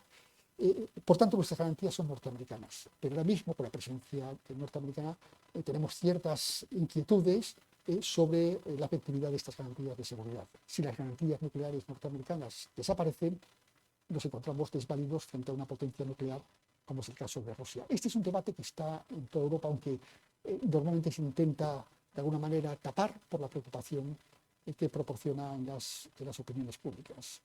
¿Cómo nos defendemos frente a este tipo de amenazas nucleares, frente a las potencias que ya han dicho que si ellos consideran que sus intereses vitales están amenazados, y habrá que interpretar qué es lo que consideran intereses vitales, en su propia doctrina militar emplearán armas nucleares. Quizá también lo que estamos viendo en los últimos tiempos es la guerra híbrida, esos drones que están apareciendo por todas partes, esos aviones que hacen reconocimientos inesperados sobre fronteras europeas, etcétera, esa especie de tanteo para ver hasta dónde llega la voluntad de resistencia europea. Será difícil que Rusia como tal ataque a la OTAN como entidad, porque la OTAN es suficientemente poderosa, sobre todo si tenemos detrás a nuestros socios norteamericanos, y mientras las garantías transatlánticas, el vínculo transatlántico se mantenga firme.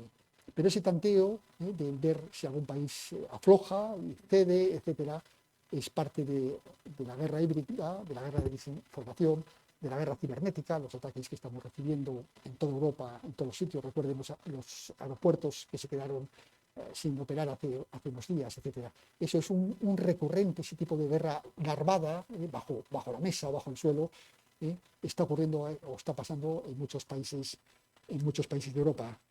Quizá también una idea, una percepción que es importante como reflexión para el futuro. Puede que se congele la guerra, ojalá, y se termine, y se llegue a un alto fuego, etcétera, ¿no? Pero Rusia siempre estará ahí. Y por tanto, todo lo que estamos desplegando allí, lo que estamos comprometiendo en esos sitios, seguramente tendrá que estar allí por mucho tiempo, quizá por décadas. Pensemos que tenemos tropas en el sur del Líbano y lleva más de una década allí.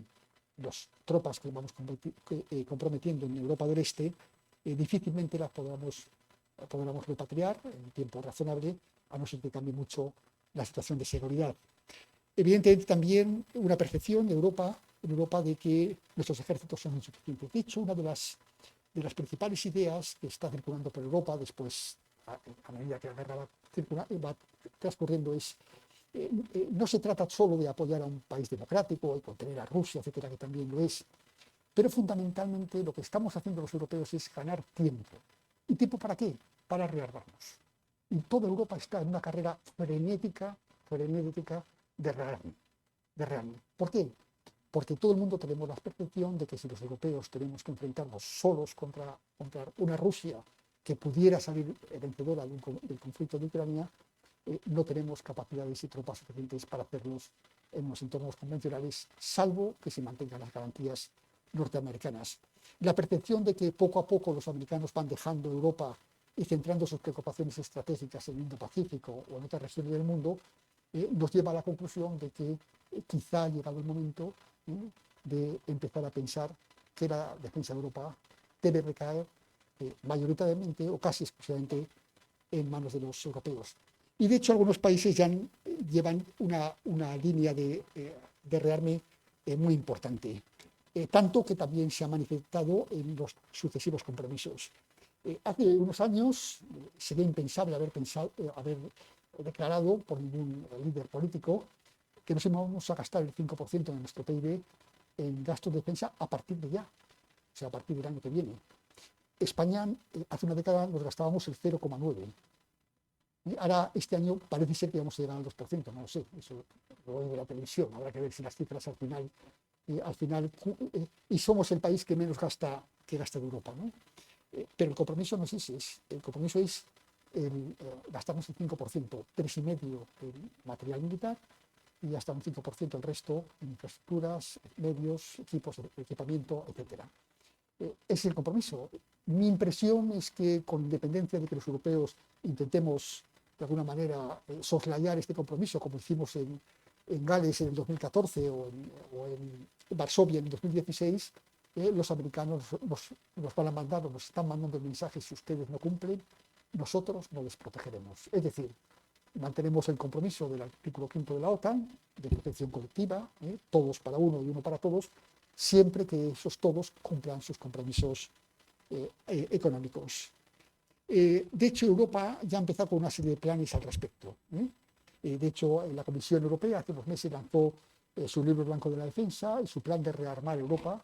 Hasta 800.000 millones nos vamos a gastar los europeos en armamento los próximos años. Evidentemente, ustedes lo saben muy bien, la ecuación de Samuelson: o cañones o mantequilla. Entonces, si empezamos a gastar cañones, la mantequilla habrá que recortar de otro sitio, porque eso no sale de la nada.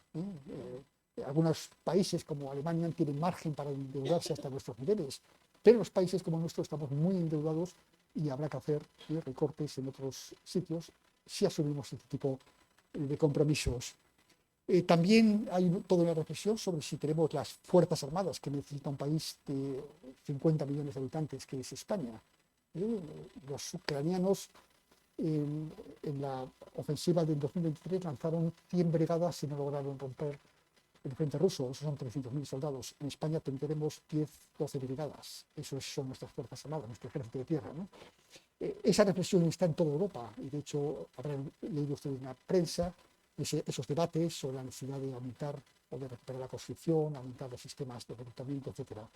En el caso español tenemos el ejército permanente, un mínimo de reservistas que ustedes conocen, y detrás de eso, pues simplemente no hay nada. Y con eso hay que cubrirlo todo. Ucrania y otras necesidades de defensa propiamente nacionales. También el tema de incrementar la conciencia de defensa. Es difícil defenderse si no queremos defendernos. Entonces no tiene sentido decir, ¿para qué nos vamos a defender si aquí no hay nadie que quiera defenderse? Las encuestas, y supongo que las encuestas se podrán siempre interpretar, dan una situación muy, muy negativa para los países que están más al oeste y más al sur de Europa, ¿no? Y de una manera muy paradigmática para el caso de España.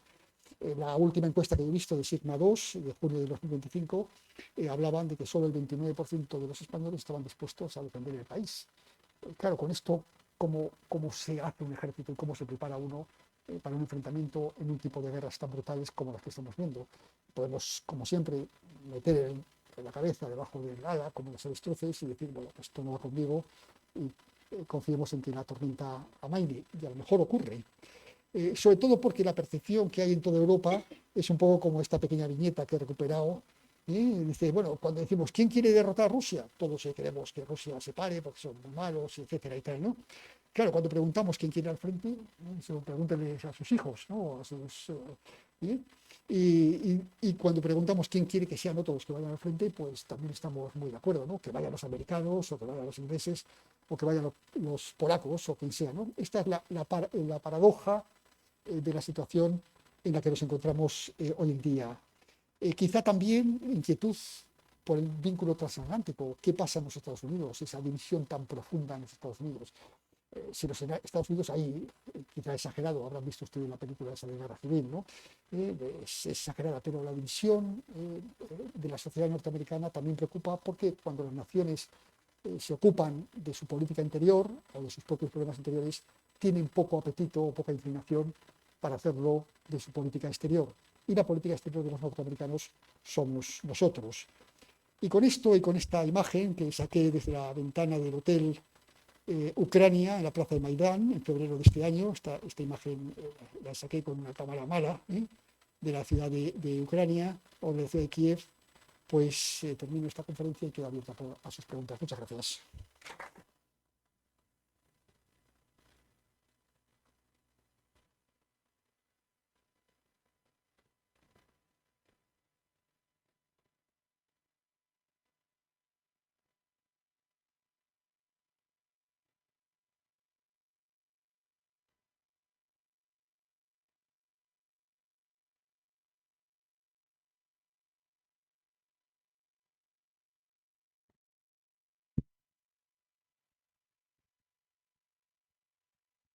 Pregunta por aquí, para romper un poco el hielo. Sí. A su juicio, qué capacidad militar ha quedado mermada, o está mermada en estos momentos por la guerra de Ucrania, de los rusos? Pues nos ha quedado muchas. Por ejemplo, una capacidad que ha quedado mermada es las capacidades navales, la flota. O sea, la flota rusa del Mar Negro, que era una flota poderosa, un tercio de la flota está bajo el mar. La han hundido los ucranianos. Y los 2/3 que han sobrevivido están en puertos extranjeros, normalmente en esa pequeña república de Abjasia que veíamos antes, en la zona de Georgia. Es decir, han sacado los barcos de la zona de guerra. Pues claro, una de las cosas que estamos viendo, yo no he hablado aquí de tecnología con los drones, es que ahora mismo son capaces de atacar cualquier sitio en cualquier parte del país, ¿no? Y los drones tienen alcances, antes decía, bueno, son próximos al frente, etcétera, ¿no? Ahora pueden llegar a 2.000, 3.000 kilómetros, entonces no hay ningún lugar seguro. Otro de los medios, hay muchas capacidades en los que habrá que reflexionar sobre el futuro. Todas las capacidades acorazadas y mecanizadas, ¿no? Porque el vehículo acorazado que ven sobre el terreno, sobre el campo de batalla, y el campo de batalla está constantemente cubierto por decenas o centenares de drones, pues lo destruyen. Lanzan un dron de los que llaman FPVs, que son filodirigidos por cable óptico, y por tanto son imposibles de interferir, a no ser que cortes el cable, pero el cable no se ve, pues los destruyen, ¿no? Y hay todavía más capacidades. Por ejemplo, también la artillería ha sufrido muchísimo, ¿no? La artillería rusa, antes los rusos siempre han presumido de tener una artillería inmensa, ¿no? Han sido también objetivos preferentes, ¿no?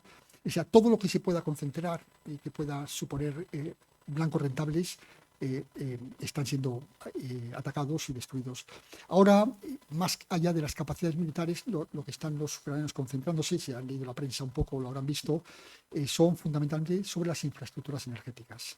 Porque aquí sobre la guerra militar, o sea, las batallas en los campos de batalla, de los campos militares, hay también una guerra energética que es dejar a Rusia sin energía. Porque la energía es el nervio de la guerra, con lo que se financian los rusos, con las exportaciones de gas y de petróleo. Si atacamos sus refinerías y si atacamos sus oleoductos, pues Rusia dejará de producir o de exportar estos productos. Incluso también tendrá un efecto sobre la población civil en unos momentos en los que el invierno está llegando a Rusia.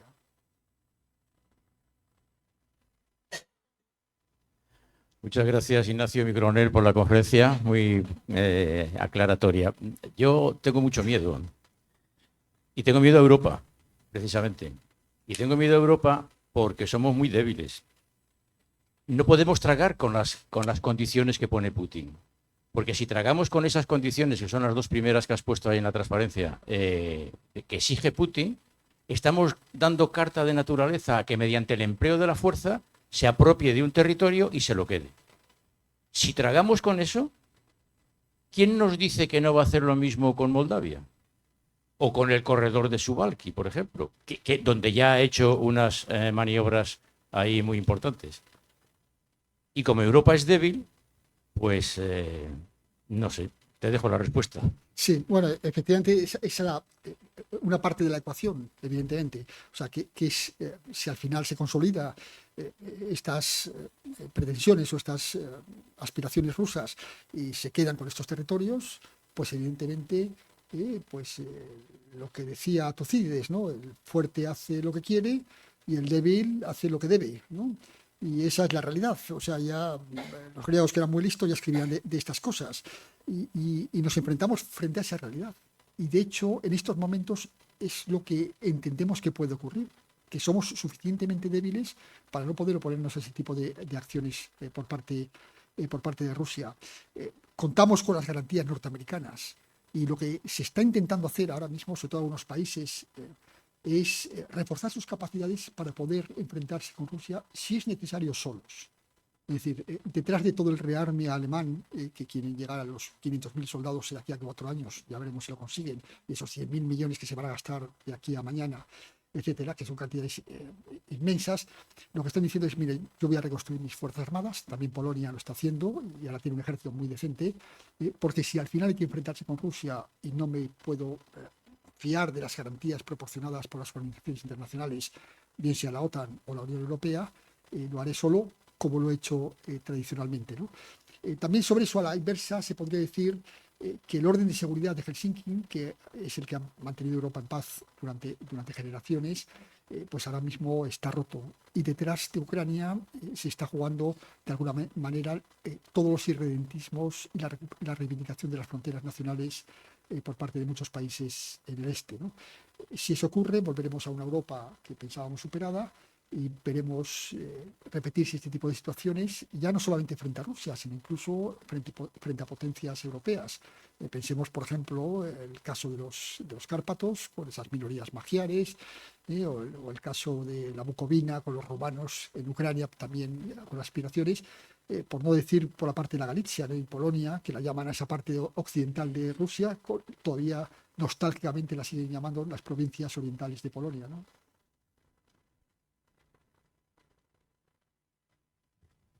Sí, a colación con esta pregunta, ¿es realista este temor que tenemos que ha nacido en Europa hacia Rusia, teniendo en cuenta que el supuestamente segundo ejército del mundo ha sido incapaz en 4 años doblegar un país débil, tanto militarmente como económicamente, como Ucrania? Por parte de Rusia, cabría prever que sería suicida por su parte, teniendo en cuenta la performance de su ejército, lanzar una ofensiva contra los países de la OTAN mucho más preparados técnicamente y mucho más fuertes económicamente. Hombre, siempre nos gusta decir que nosotros somos mucho mejores y mucho más fuertes, ¿no? A mí me parece, honestamente, que el ejército ruso y el ucraniano de hoy en día son 2 ejércitos magníficos.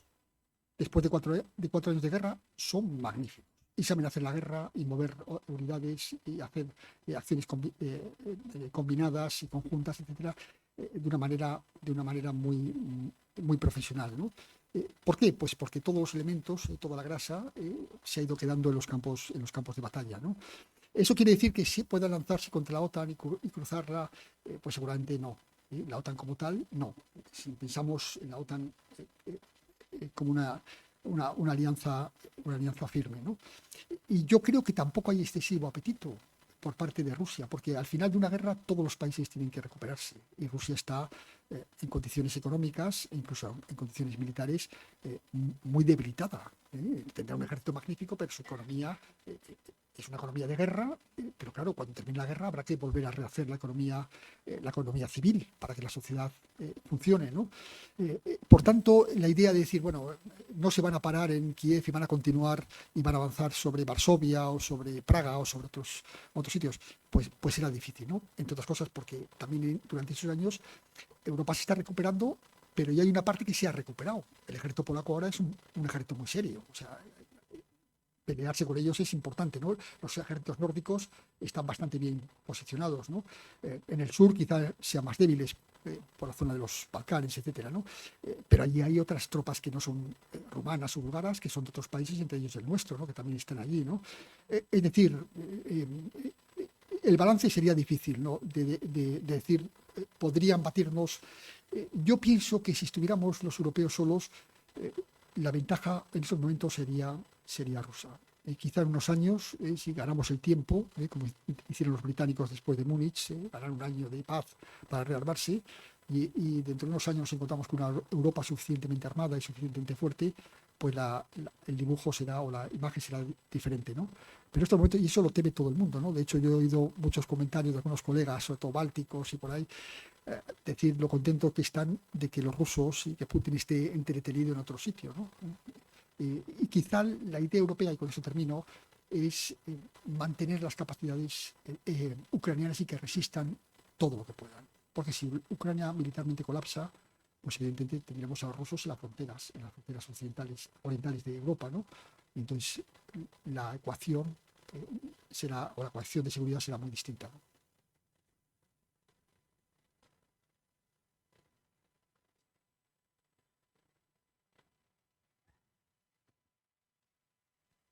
Muchas gracias porque ha sido una lección de historia impresionante y de la realidad que tenemos.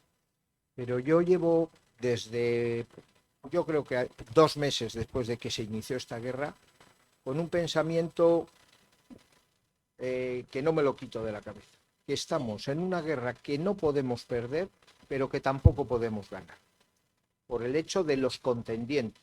Porque no es Rusia contra Ucrania, es Rusia contra, voy a decir, la OTAN, aunque no sea que estamos peleando con la OTAN. Y la segunda reflexión es, mientras la actual política de Estados Unidos, de que el armamento no lo da, sino que lo vende, pues a Estados Unidos le interesa que esto siga como va. Sí, bueno, hay una visión muy cínica, porque si piensan los acuerdos arancelarios que firmó la Comisión con los Estados Unidos, aparte del 15% de tarifas o de impuestos, para nosotros, porque nosotros a ellos no les ponemos nada, ¿no? Y también hay un compromiso de gastarse 650.000 millones de dólares en material militar norteamericano. Europa al año se gasta unos 150.000 millones de material militar. Si en 4 años nos tenemos que gastar 650.000, quiere decir que todo o casi todo que vamos a comprar va a ser norteamericano. Es decir, que los americanos de una manera cínica están haciendo, y matizo la palabra, están haciendo un negocio excelente, sí, y sobre todo si ahora el esfuerzo de guerra pues lo estamos sosteniendo exclusivamente los europeos. De hecho, si miran un poco los datos, ahora mismo nos gastamos mucho, si antes era el 13%, hemos pasado a unos porcentajes muy superiores en lo que nos gastamos en material norteamericano. Ahora mismo el material europeo, aproximadamente el 65%, o sea, 2/3 partes del material que se compra en Europa es norteamericano. En España es poco, pues compramos poco americano. Pero hay países que casi todo es norteamericano. Y el conjunto de la Europa de la Unión, 65% de material norteamericano. todo el rearme europeo, a pesar de mucho libro blanco de la defensa, el plan Rearming Europe, etcétera, de la Comisión, está siendo fundamentalmente norteamericano. Entre otras cosas porque muchas de las capacidades que queremos comprar en Europa no existen. Nosotros no tenemos aviones de quinta generación. Nuestras capacidades de satélites no son nuestras, la inteligencia artificial ni se conoce en Europa, todo se lo tenemos que comprar a los americanos, ¿no? Todas las tecnologías de vanguardia son norteamericanos. Y si los países están pensando en la guerra, en que la posibilidad de que su país entre en guerra, pues quieren el mejor material y entonces lo buscan en los mercados norteamericanos, ¿no? Y esa es la realidad también subyacente sobre lo que estamos aprendiendo en los campos de batalla de Ucrania, ¿no?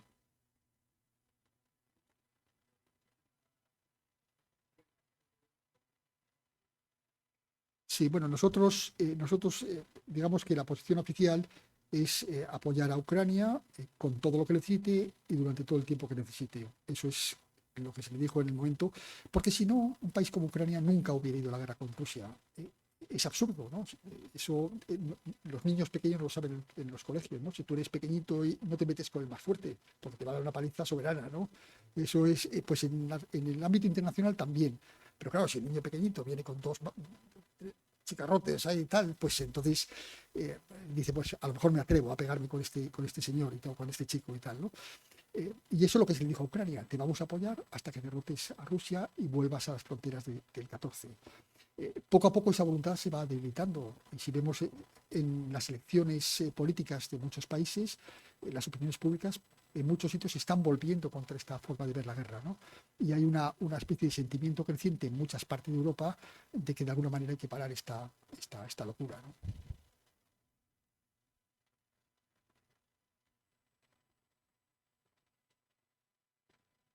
Hola, yo tengo dos preguntas. La primera es que en cuanto a la etapa de ahora de la Guerra del Frío, están hablando de que ahora Ucrania igual tiene la posibilidad de tener armamento suficiente para atacar centrales de calefacción y que igual puede ser estimadamente de que igual por cada ucraniano que esté pasando frío haya también un ruso que esté pasando frío. ¿Tú crees que igual si los rusos empiezan a padecer lo que los ucranianos llevan padeciendo durante estos años podría cambiar la posición de Putin? Y la otra pregunta también es que si, por ejemplo, en España, que no hay suficiente voluntad propia para participar o para defender a nuestro país, que si a ti, desde tu opinión y desde tu juicio, ¿qué te parecería la opción de la servicio militar obligatorio? Ya está.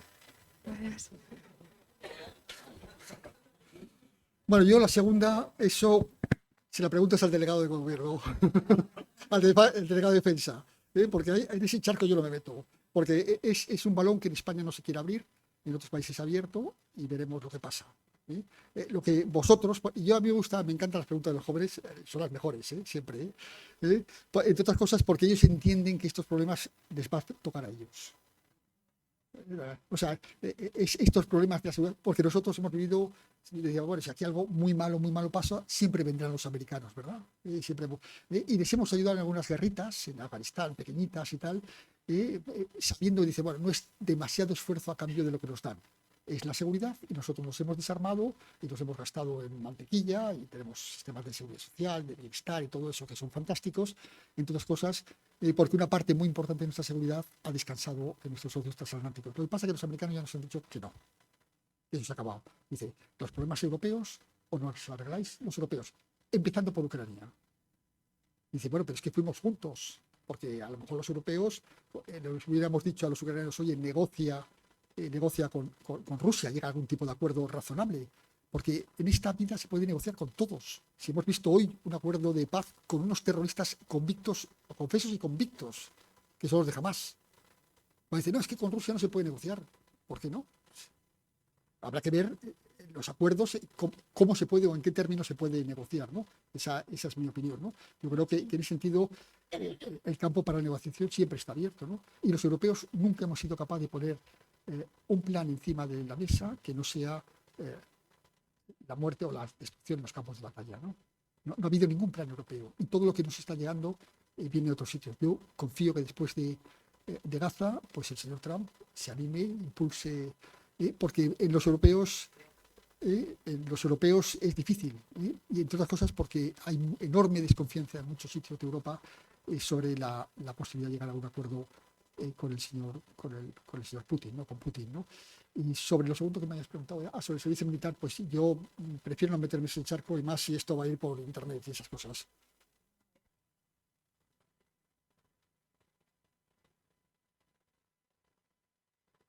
Sí, yo creo que no. Sí, sí, no es verdad, es verdad, es verdad, no, es verdad. Sobre el frío, ¿no? Bueno, esa es la nueva estrategia ucraniana. Ucrania lo está pasando muy mal en los campos de batalla, ¿no? Entonces, cosas porque uno de los problemas que está teniendo Ucrania es que ya no puede reclutar más. No tiene para reclutar. Y los jóvenes, porque les queda el sector de los 18 a los 25 años. Los americanos les han ido presionando, oiga, mande a sus jóvenes a la guerra, porque normalmente a la guerra van los jóvenes. Si ven las imágenes de la guerra, son gente muy mayor, son gente más de 40, incluso por encima de los 60 años, los que están combatiendo por parte ucraniana. De hecho, el frente que tiene 1.200 kilómetros no pueden cubrirlo todo. Hay parte del frente que lo están cubriendo con drones, ¿no? Entonces, ¿cuál es la estrategia ucraniana? Golpear en el interior a Rusia en sus fuentes energéticas, ¿no? Ellos ya lo han sufrido. Ucrania nunca quedó sin electricidad o sin internet porque el apoyo masivo europeo lo evitó, ¿no? Yo estuve en Ucrania en febrero y ahí había calefacción y había luz y había internet, y la internet funcionaba fenomenal a través del Starlink de Elon Musk, ¿no? Bueno, golpear las centrales. Rusia ya está lanzando muchos mensajes a los norteamericanos, porque lo que necesitan son misiles de largo alcance que se los tienen que proporcionar los norteamericanos, porque nosotros no tenemos para golpear el interior de Siberia o más allá de los Urales. Porque los rusos, en su economía de guerra, han hecho lo mismo que en la Segunda Guerra Mundial. Han cogido sus fábricas y las han llevado detrás de los Urales, para que no lleguen los misiles y la artillería, etcétera, de los ucranianos. La producción de guerra fundamentalmente está detrás de los Urales. Por eso están aumentando su producción de guerra. Pueden producir gran cantidad de material porque han abierto fábricas nuevas detrás de los Urales. Entonces lo que le están diciendo, oiga, denme material para golpear esas fábricas. Pueden darle, si se le da masivamente para golpear eso, si dejan las ciudades rusas sin electricidad, y en Rusia hace mucho frío en invierno, pues la guerra escala. La guerra escala, ¿no? El temor es que en algún momento se rompe la cuerda y los rusos decidan ir a por todas. Dicen, bueno, pues si ya escalamos a por todas, ¿no? Y puedan hacer algún tipo de demostración nuclear o algún tipo de amenaza mucho más seria que pase lo convencional y pase el territorio de Ucrania, donde está ahora mismo concentrada la guerra, ¿no? Imaginemos que piensen que esos misiles se los está proporcionando un país occidental y decide atacarlo, ¿no? Supondría la guerra en Europa, ¿no? Ese es el temor, el gran temor que está ahora mismo en todas las cancillerías europeas, ¿no?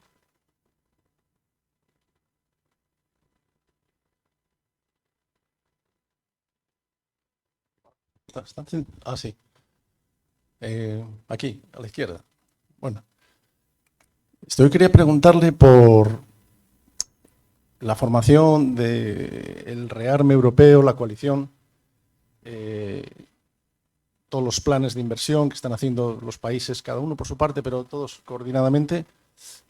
Hay un país que a mí me preocupa a veces por razones varias, y a España, los españoles, yo creo que nos debería preocupar mucho, que es Francia.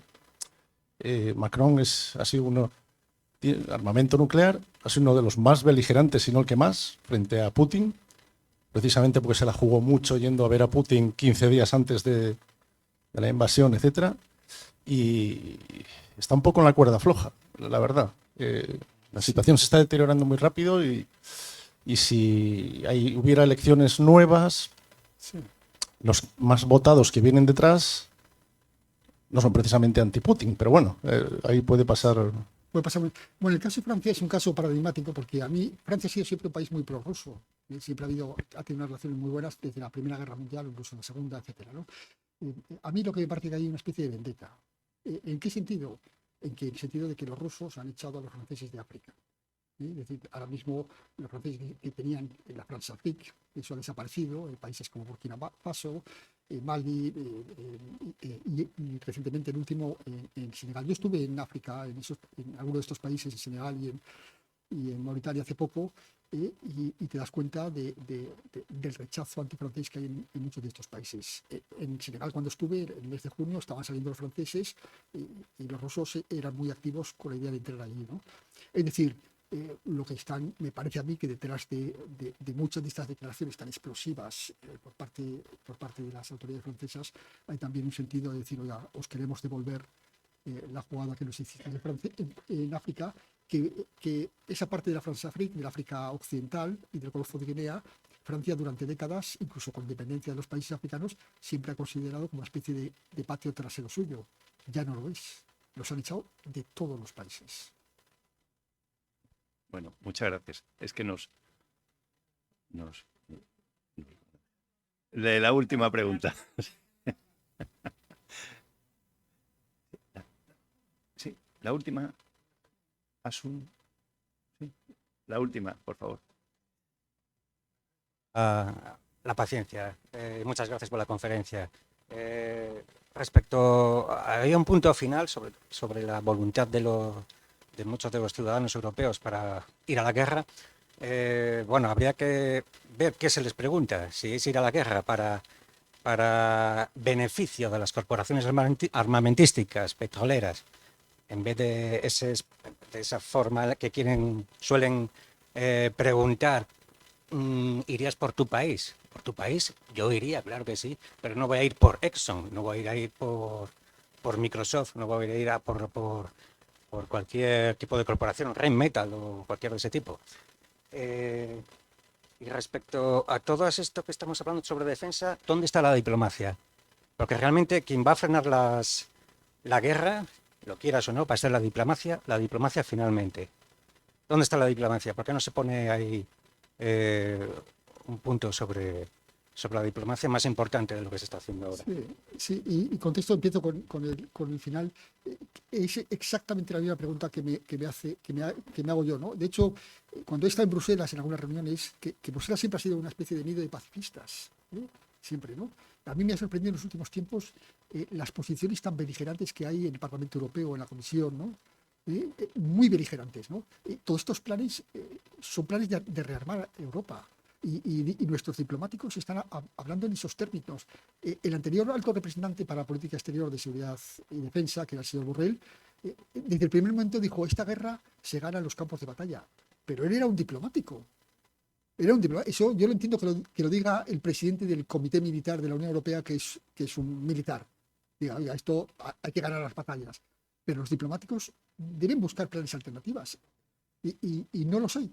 Entonces, yo honestamente confío, como decían hoy, si han visto las noticias, las manifestaciones o las demostraciones en las calles de Israel, confío en que la solución venga del otro lado del Atlántico, ¿no? Porque aquí en Europa ahora mismo no hay voluntad de lograr ningún tipo de consenso, de acuerdo, etcétera, ¿no? Y las posiciones son tremendamente peligrosas. Y no se olvide, y con eso la primera parte, que las guerras no las deciden las opiniones públicas. Si a usted no le van a preguntar. No le van a preguntar. Nunca, bueno, hombre, alguna vez lo habrán hecho, ¿no? No le van a preguntar. Son decisiones de los gobiernos y a veces por hechos inesperados, ¿no? O sea, por compromisos internacionales. Hay una reunión del Consejo Atlántico y se decide que hay que parar a Rusia porque avanza sobre Kiev y nos encontramos en guerra con Rusia, ¿no? Y a usted no le han preguntado, ¿no? Otra cosa es que el peligro de los países de ir a la guerra sin el apoyo de las opiniones públicas, ¿no? Normalmente ese tipo de guerras se pierden. Ahora ya sí, ya terminamos. También, Ignacio, muchísimas gracias, porque la información que nos has dado ha sido exagerada. Nos vamos preocupados, ¿eh?